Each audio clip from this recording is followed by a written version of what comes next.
प्रिय छात्रों नमस्कार।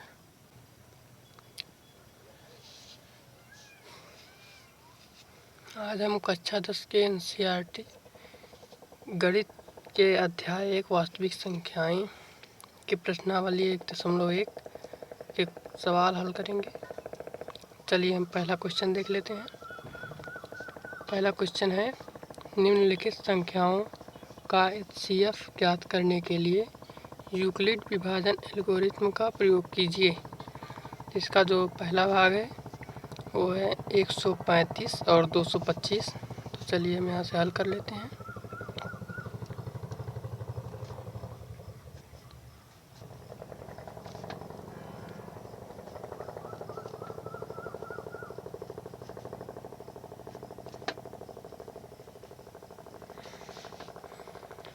तो हमें यहाँ यूक्लिड विभाजन एल्गोरिथ्म का प्रयोग करना है। तो आपको यहाँ यूक्लिड विभाजन एल्गोरिथ्म का प्रयोग करके इसे हल करना है। तो यूक्लिड विभाजन एल्गोरिथ्म में हम दो धनात्मक पूर्णांक a और b मान लेते हैं। तो यहाँ पर a और b ये दिया हुआ है 135 और 255। तो इन दोनों में से जो भी बड़ा होता है वो हम a मान लेते हैं और जो छोटा होता है उसको हम b मान लेते हैं। तो चलिए इसका सूत्र देख लेते हैं। इसका सूत्र होता है a बराबर BQ + R, जहाँ पर जो R होता है वो 0 से बराबर या बड़ा होता है और छोटा होता है ये b से जो है छोटा होता है। तो यहाँ पर हमें दिया हुआ है तो जो बड़ा है उसे हम a मान लेते हैं। तो यहाँ पर लिख लेते हैं 225 बराबर जो छोटा होता है उसे हम b मान लेते हैं। तो जो ये q और जो r है इसे ये भी एक पूर्णांक है। तो जब इससे आप इसको भाग देंगे तो जितनी बार भी भाग जाता है अर्थात जो भागफल आता है उसे हम q मान लेते हैं और जो शेष फल आता है उसे हम r के स्थान पर रख देते हैं। तो यहाँ पर जो शेष फल आएगा वो आएगा 90। तो आप यहाँ और जब तक यहाँ 0 नहीं आएगा तब तक आपको इसे फिर से लगाना मतलब दोबारा से लगाना पड़ता है। तो जब तक यहाँ पर 0 नहीं आ जाता, जब यहाँ पर 0 आ जाएगा तब आपका जो है ये पूरा हो जाएगा। और अगर यहाँ पर 0 नहीं आता है तो आपको b और r का फिर से यूक्लिड विभाजन एल्गोरिथ्म की मदद का प्रयोग करके एचसीएफ ज्ञात करना होता है। तो हम यहाँ पर अभी हमारा 0 नहीं आया है तो हम यहाँ से फिर से इसे ज्ञात कर लेते हैं। तो इस बार हम a के स्थान पर 135 लिखेंगे और b के स्थान पर 90। तो इसका भी भाग जो है वो 135 में एक बार जाएगा और यहाँ पर जो शेष है वो 45 आ जाएगा। इस बार भी 0 नहीं आया तो एक बार हम फिर से कर लेंगे और यहाँ पर ये जो है 2 बार जाएगा और इस बार हमारा शेषफल जो है वो 0 आ जाएगा। तो इस बार जब 0 आ गया तो जो ये b है इसी को हम एचसीएफ मान लेते हैं। तो हमारा एचसीएफ जो होगा वो 45 होगा। तो चलिए इसका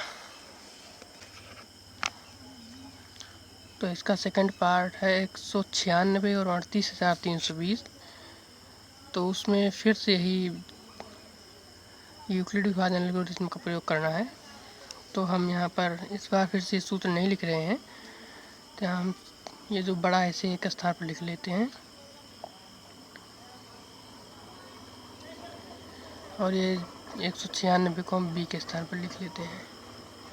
तो ये जो है इसके भाग में जाएगा। तो यहाँ पर 195 आएगा और शेषफल यहाँ पर 0 आएगा। जब शेषफल 0 आ जाता है तो हम b को एचसीएफ मान लेते हैं। तो इसका एचसीएफ यहाँ से 196 हो जाएगा।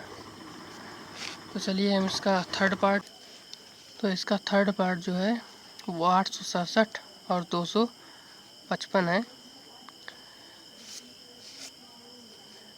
तो हम यहाँ से 867 को A के स्थान पर और 255 को B के स्थान पर लिख लेते हैं। तो यहाँ से ये 3 बार जाएगा और यहाँ पर 102 आएगा। तो हम यहाँ 0 नहीं आया तो हम एक बार फिर निकालेंगे। 255 102, तो ये 2 बार जाएगा। तो यहाँ पर ये 204 और ये 51 हो जाएगा। तो यहाँ पर 51 आ जाएगा। फिर भी 0 नहीं आया तो हम एक बार फिर से निकालेंगे। ये 2 बार जाएगा और इस बार 0 आ जाएगा। तो यहाँ पर जब 0 आ गया तो ये जो है ये HCF हो जाएगा। यही HCF है हमारा। आप लोग एक बात ध्यान रखिएगा, जब तक यहाँ पर 0 ना आ जाए जो R के स्थान पर, तब तक आपको यही करते रहना है। और जब 0 आ जाए तो जो B का स्थान वाला जो भी अंक होगा वही आपका HCF होगा। और आपको एक बात का और भी ध्यान रखना है कि जैसे पहली बार में आपका यहाँ पर 0 नहीं आया तो दूसरी बार में आपको 200, जैसे B के स्थान पर जो है और R के स्थान पर जो है, इन दोनों का यूक्लिड विभाजन एल्गोरिथम की मदद से फिर से HCF निकालना है। तो आप B के स्थान पर जो है और R के स्थान पर जो है, इन दोनों का आपको निकालना होगा। चलिए हम दूसरा क्वेश्चन देख लेते हैं। तो ये हमारा दूसरा क्वेश्चन है, दर्शाइए कि कोई भी धनात्मक विषम पूर्णांक 6q+1 या 6q+3 या 6q+5 के रूप का होता है जहाँ q कोई पूर्णांक है। तो हमें यहाँ बताना है कि कोई भी धनात्मक पूर्णांक 6q+1 या 6q+3 या 6q+5 के रूप का होता है। तो हम यहाँ पर फिर से यूक्लिड विभाजन एल्गोरिथम का प्रयोग करेंगे। तो हम यहाँ पर मान लेते हैं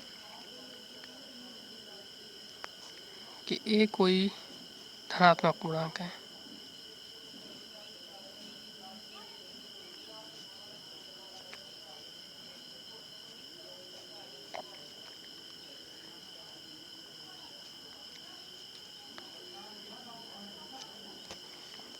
और आप ये देखिए, जैसे ये 6q+1 या 6q+3 या 6q+5 जो है, ये जैसे वो होता है A इक्वल टू जो यूक्लिड विभाजन एल्गोरिथम होता है उसी के हिसाब से A बराबर BQ+R। तो हम यहाँ से B बराबर हमारा ये देखिए 6 हो जाएगा। यहाँ से ये B बराबर हमारा 6 हो जाएगा।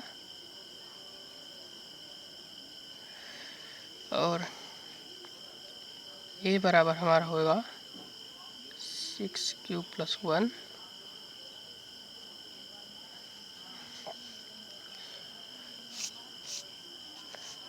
या फिर चाहे आप अलग अलग लिख दीजिए या एक लिख दीजिए। मैं यहाँ पर एक ही में लिख दी जा रहा हूँ, नहीं तो वीडियो बहुत लंबा हो जाएगा। या 6q+3 या 6q+5। तो यहाँ पर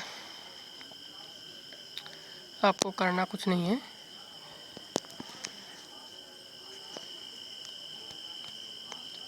बस आपको यहाँ से ये अलग अलग करके निकाल लेना है। जैसे A बराबर ये 6q+1 है, तो आपको यहाँ से इसमें से आप 3 कॉमन ले लीजिए, 2 कॉमन ले लीजिए, क्योंकि हमें यहाँ विषम के रूप में दिखाना है। तो हमें ये दिखाना होगा कि ये जो है सम नहीं है। अगर हम ये दिखा देंगे कि ये सम नहीं है तो ये अपने आप ही सिद्ध हो जाएगा कि ये विषम पूर्णांक के रूप में है। जब हम यहाँ से 2 निकाल लेंगे तो ये हो जाएगा यहाँ पर इंटू, ये हो जाएगा 3q और यहाँ पर +1। तो हम यहाँ पर q के स्थान पर कुछ भी लिख सकते हैं। तो चाहे m लिख दीजिए या x लिख दीजिए या k लिख दीजिए। तो हम यहाँ पर k लिख देते हैं। 2k1 plus 1। तो यहाँ पर जो एक k1 है ये कोई भी धनात्मक एक पूर्णांक है। तो हम यहाँ पर दूसरा निकाल लेते हैं।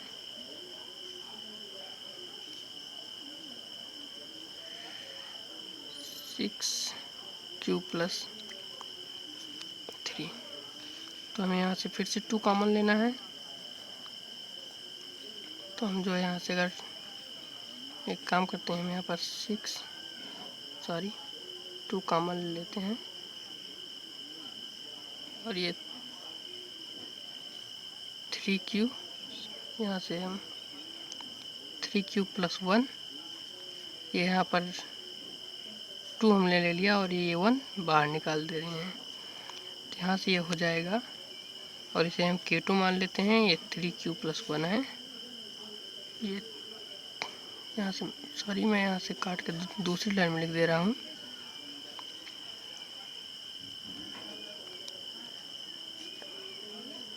तो ये 2k2 प्लस 1, यहाँ k2 जो है वो भी एक धनात्मक पूर्णांक है। तो यहाँ से तीसरा वाला निकाल देते हैं।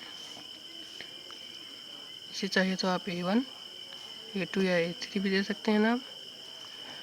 तो यहाँ पर ये हो जाएगा 6q प्लस 5। तो यहाँ से हमें फिर से 2 कॉमन लेना है। तो यहाँ पर 2 कॉमन ले लेते हैं और ये हो जाएगा 3q प्लस 2। और यहाँ पर फिर से हम एक बाहर निकाल लेते हैं। यहाँ से हमने एक बाहर निकाल दिया और ये जो 4 है अंदर करके, तो यहाँ से 2 दूनी 4 1 5। तो ये हम k3 मान लेते हैं।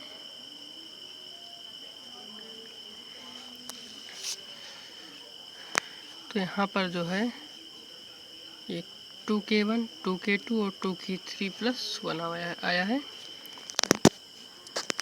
तो यहाँ पर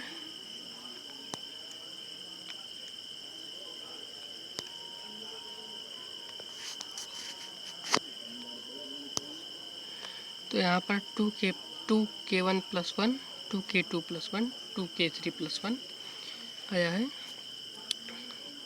तो हम यहाँ पर लिखेंगे, तो ये जो है एक भी 2 से विभाजित नहीं है, क्योंकि यहाँ पर शेषफल आ रहा है 1, सभी में शेषफल 1 आ रहा है। तो चूँकि यहाँ पर कोई भी 2 से विभाजन नहीं है,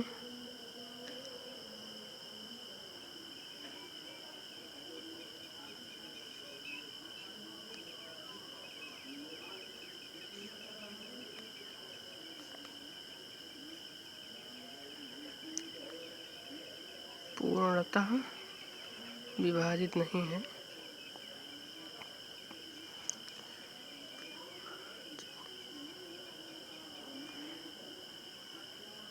अतः यह समपूर्णांक नहीं हो सकता। और अगर ये सम नहीं है तो यहाँ पर हमें धनात्मक विषम पूर्णांक बोल रहा है। अतः हम धनात्मक विषम पूर्णांक को 6q प्लस 1 या 6q प्लस 3 या 6q प्लस 5 के रूप में लिख सकते। तो चलिए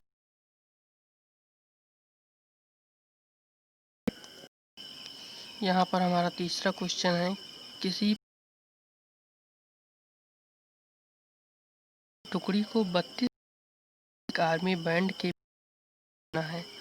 दोनों समूहों को समान संख्या वाले स्तंभों में मार्च करना है। उन स्तंभों की अधिकतम संख्या क्या है जिसमें वे मार्च कर सकते हैं।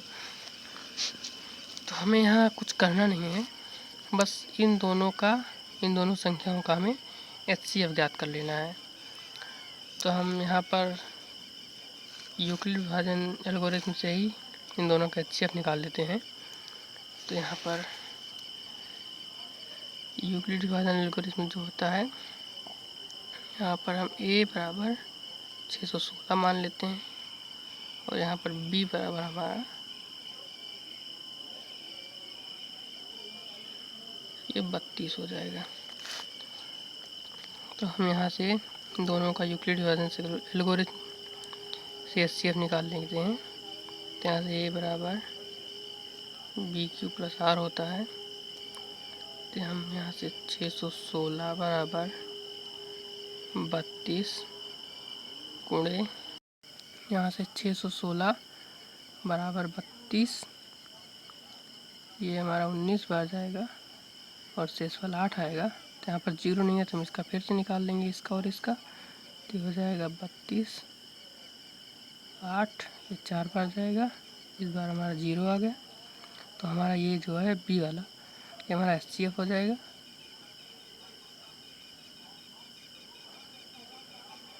चलिए देखिए हमारा क्वेश्चन क्या कहता है। तो यहाँ पर हमें स्तंभों की अधिकतम संख्या निकालनी है। तो ये जो 8 है यही उन स्तंभों की अधिकतम संख्या हो जाएगा। चलिए हम अगला क्वेश्चन देख लेते हैं।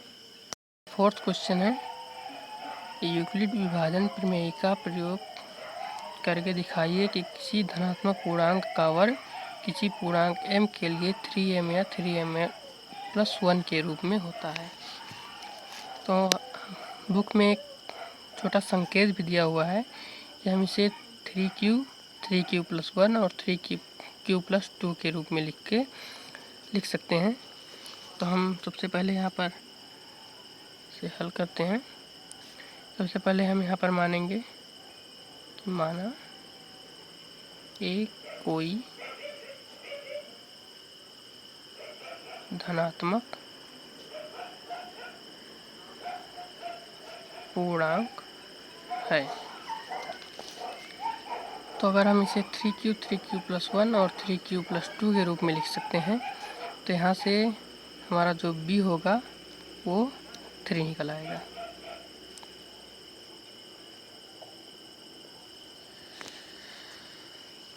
तो चलिए यहाँ से जो होगा a बराबर यहाँ पर 3q+r हो जाएगा, जहाँ पर r बराबर 0, 1, 2। चूँकि r जो होता है वो 0 से बड़ा या बराबर होता है और b से छोटा है। तो b हमारा यहाँ पर 3 है, तो इसीलिए 2 तक ही होगा।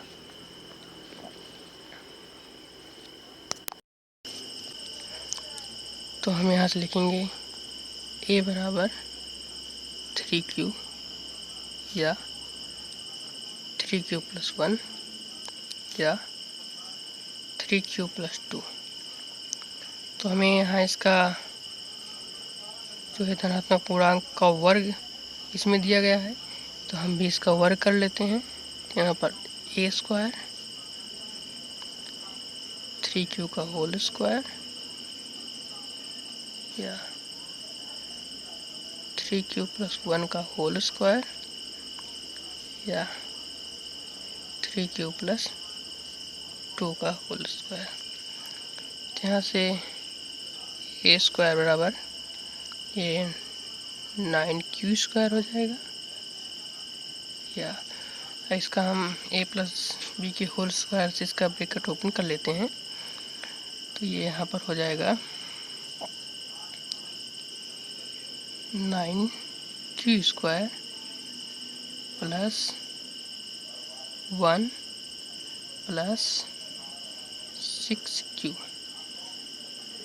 और यहाँ पर भी 9q² + 4 + 12q।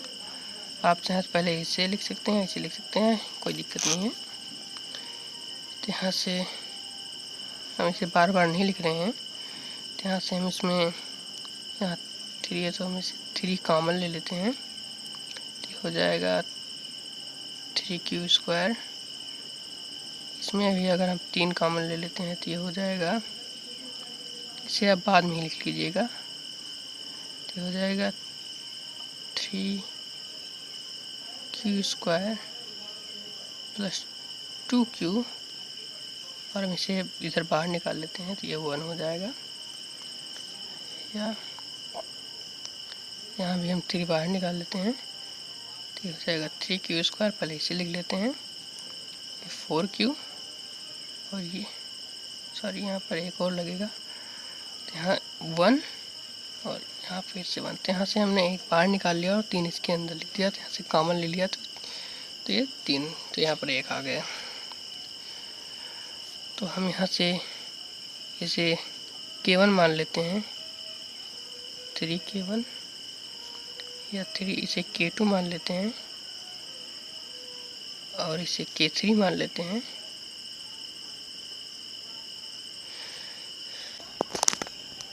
यहाँ हमने लिख लिया है इसको मान लिया के, इसको k1, k2 और इसको k3 मान लिया है। तो हमारा क्वेश्चन पूछ रहा है कि धनात्मक पूर्णांक का वर्ग किसी पूर्णांक m के लिए 3m+1 के रूप में होता है। तो हम यहाँ से m के स्थान पर हमने k1, k2+1 और k3+1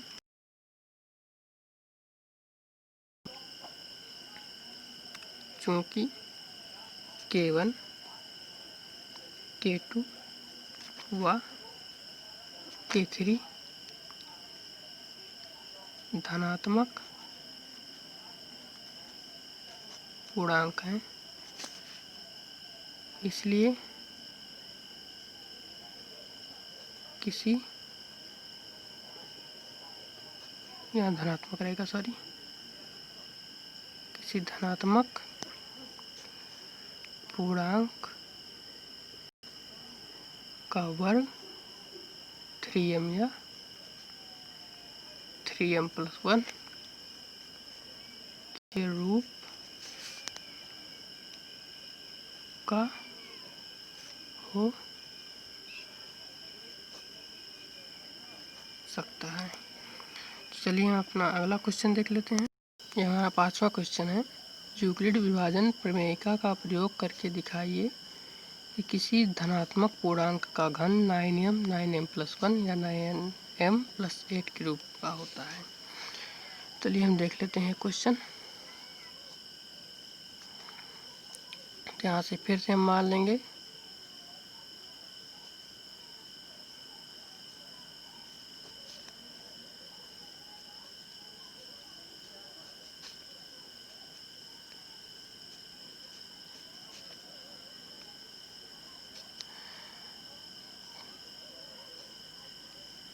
तब भी हम यहाँ से ही मान लेंगे, इसे भी हम 9q, 9q+1, 9q+2 के रूप में मानेंगे। यहाँ से फिर से हो जाएगा, सॉरी, 3q + 3q, 3q+1 और 3q+2 के रूप में मानेंगे। तो यहाँ से b बराबर हो जाएगा हमारा 3। तो हमारा जो है a बराबर हो जाएगा 3q, 3q+1, 3q+2। तो यहाँ पर जब a बराबर 3q होगा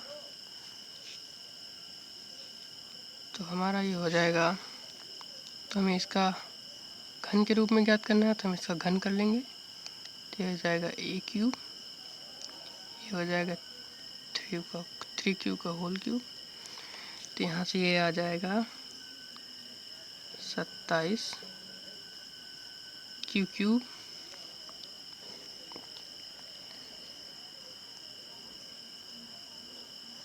तो यहाँ से हम 9 कॉमन ले लेंगे, क्योंकि ये 9 के रूप का है, तो हम यहाँ से 9 कॉमन ले लेंगे। तो ये हो जाएगा 3q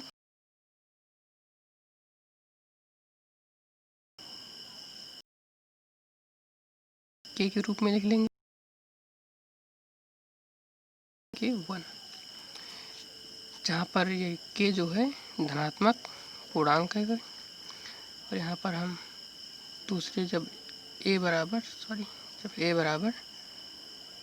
3 क्यूब + 1 होगा तो हम यहाँ से फिर से ए क्यूब कर लेंगे और ये 3 क्यूब + 1 का भी क्यूब कर लेंगे।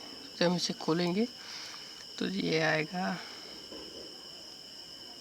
27 क्यूब, एक आएगा, यहाँ पर आएगा प्लस, ये हो जाएगा हो जाता है 3ab अर्थात 3 त्रिक 9, यहाँ से 9 क्यूब ब्रैकेट में 3 क्यूब + 1, तो ये हमारा हो जाएगा 27 क्यूब + 1 + 27 क्यूब + 9 क्यूब, तो हमारा फिर से हो जाएगा 27 क्यूब + 1 + 36 क्यूब। तो यहाँ से फिर से 9 कॉमन ले लेंगे, तो ये हम पहले इसे लिख ले रहे हैं। तो यहाँ से 3 क्यूब + 4 क्यूब और एक हम बाहर ले लेंगे, तो यहाँ से फिर से हम के रूप में लिखते हैं। और हम तीसरा वाला देख लेते हैं। जब a बराबर 3 क्यूब + 2, तो यहाँ से a क्यूब बराबर 3 क्यूब + 2 का क्यूब, यहाँ से फिर से 27 क्यूब और यहाँ क्यूब होगा, और ये +8 प्लस ये हो जाएगा ये 18 क्यूब और हो जाएगा 3 क्यूब + 2, यहाँ आ जाएगा 27 क्यूब + 8 और ये हो जाएगा 54 क्यूब + 36 क्यूब, और ये यहाँ से आ जाएगा 27 क्यूब प्लस हम इसे पहले लिख लेते हैं इस बार, तो हो जाएगा इन दोनों को जोड़ने पर 100 क्यूब आएगा और ये 8, तो ये जो यहाँ पर फिर से 9 कॉमन ले लेंगे, तो यहाँ से 3 क्यूब 3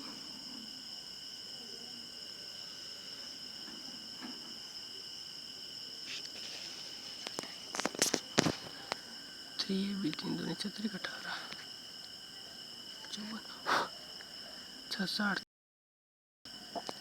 सॉरी यहाँ पर 90 आएगा, यहाँ पर 90 क्यूब आएगा और यहाँ पर ये 10 क्यूब हो जाएगा और ये 8 बाहर निकल जाएगा, तो यहाँ से ये फिर से हम के रूप में, जहाँ पर ये के जो है ये धनात्मक पूर्णांक है, तो हमारा क्वेश्चन पूछ रहा है कि अगर किसी धनात्मक पूर्णांक का घन 9m + 1 है, 9m + k 8 के रूप का होता है, तो हम यहाँ से लिख लेते हैं चूँकि k1 k2 व k3 धनात्मक पूर्णांक हैं, इसलिए किसी धनात्मक पूर्णांक का वर्ग 9m + 1 या के रूप का हो सकता है। तो आज की वीडियो में बस इतना ही। नया हो तो वीडियो, चैनल पर नए हो तो चैनल सब्सक्राइब कर देना। वास्तविक संख्याएं के प्रश्नावली 1.2 के क्वेश्चन हल करेंगे।